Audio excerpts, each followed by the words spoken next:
We've never been here before. The people are awesome, the wings are fabulous, and the beverages are great.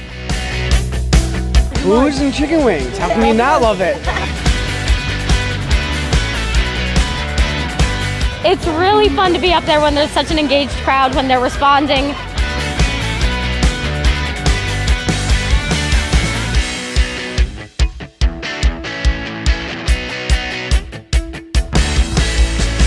I'm Mary Jo, I'm from Buffalo, and I invited my friends here. No, we rode the chicken wing, we watched some hockey. This is the place to be, Labor Day weekend, Buffalo, New York, Coca-Cola Field, 80,000 people over 2 days. You want to have fun? You want to have the best wings in the world? This is it.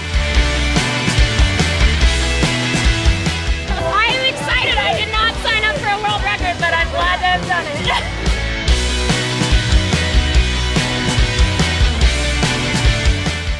Succulent. This is the place to be, so join us at the 2014 National Buffalo Wing Festival.